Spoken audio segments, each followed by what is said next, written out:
Why is it important to apply this book properly? Well, without it, you flatten the text, you flatten the application, and all Bible studies and sermons kind of sound the same. Let me give you an example here in Romans chapter 3, verse 21. These are verses that are often used in gospel presentation to non-believers.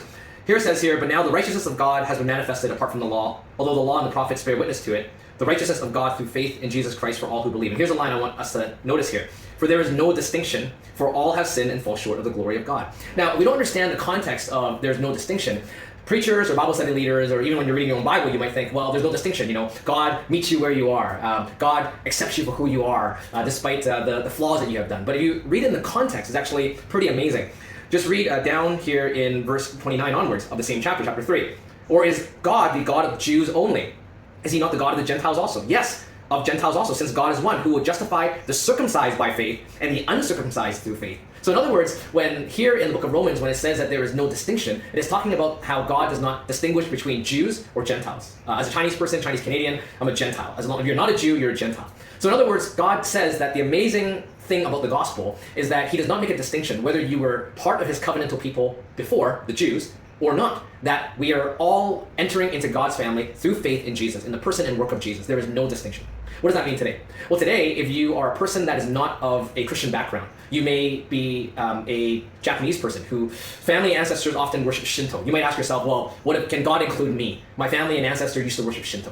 Or Chinese people, ancestor worship, or Buddhist, or Taoist. Can God include my people? My parents aren't Christian. My grandparents were Buddhist, etc. Or if you are Indian, from India, you go, well, we have a Hindu background. Or maybe you are Punjabi speaking Sikhs. Or if it's not those kind of religion, maybe you're Middle Eastern, maybe you are Iranian, and your background is in Islam, and you're Muslim. Can God include my people, even though we had turned our backs away from him? Or perhaps you may be a modern Westerner that grew up in Christianized nations with Christianity as a foundation, but you have abandoned Christianity. Your parents and grandparents, maybe your great-grandparents were Christian, but not your grandparents, not your parents, and you are not sure. And you might be asking yourself, can God accept me? And the answer in this passage is that God makes no distinction.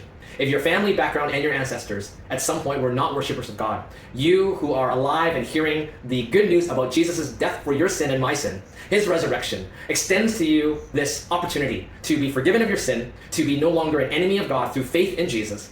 You may be the first Christian in your family, like myself, that came from a not a Christian background. And you are welcomed into the family. There is no distinction. And this is why we as preachers, pastors, Bible study leaders, and even Christians, as we seek to apply the Bible, we have to read the context. As a well-known preacher that I really respect from the Proclamation Trust, Simeon Trust, David Jackman once told me in person when I attended one of his workshops, he says that if you want to get to deep and rich application, go deeply into the context of the passage, and then the application will be evident, just as we see here in Romans chapter 3. Have a great Bible study.